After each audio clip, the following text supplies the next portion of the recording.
It is 6 months since conflict erupted between the Sudanese Armed Forces and the Rapid Support Forces paramilitary group.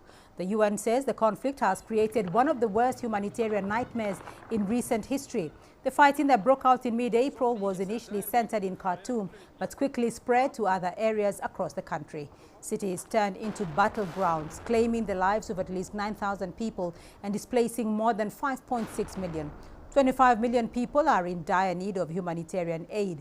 Martin Griffiths, who is the UN Under-Secretary General for Humanitarian Affairs, has appealed to parties involved in the conflict to uphold obligations under international humanitarian law and recommit to dialogue to end the fighting. Well, let's broaden this conversation and hear more from Dr. Wole Ojewale, Regional Organized Crime Observatory Coordinator for Central Africa at the Institute for Security Studies. Dr.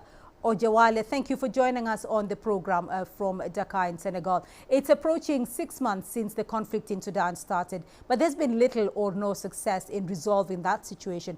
What is the case? Why is that the case? And is Sudan now being forgotten because of the other two major conflicts around the globe? Thank you so much, Beatrice. I think it's important to stand on the note of the fact that Sudan has not even been remembered at any time since the beginning of this conflict for obvious reasons. Most peacemakers within the continent are probably looking towards the direction of Western establishment to also show their hands for intervention. And the war in Ukraine has made the matter complex. And with the coming in of Palestine-Israel conflict now, I think it's not going to be even featured on the front burner at all. And the reason is quite obvious. The Sudan crisis presents a peculiar case of infighting between military and paramilitary. You know, there has been cases of coup, counter-coup that led us to where we are in Sudan now.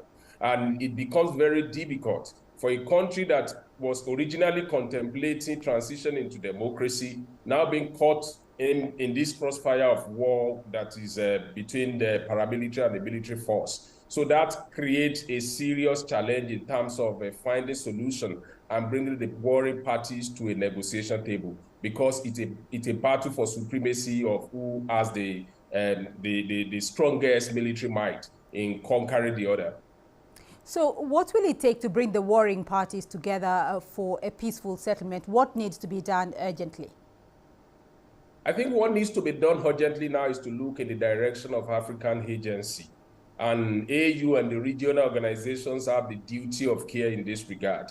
You know, and I think we have seen some form of showmanship in the recent time. You see Cyril Ramaphosa leading some 7 presidents from Africa to Russia, claiming that they are going to help to find lasting peace to what is happening in Russia. The same statement has also been expressed in the recent time with regard to Palestine and Israel conflicts now. We have not seen that courage, that leadership responsibility on the part of African leaders to actually show interest in terms of the conflicts that are raging on the continent. So we can only look in the direction of the African agency now in finding a solution to that. And the first port of call is the African Union in this regard, the regional organizations of the continent, particularly in that region, and at the same time, the collective responsibility on the part of president and heads of state in Africa to actually find solution, indigenous homegrown solution to the crisis on the continent.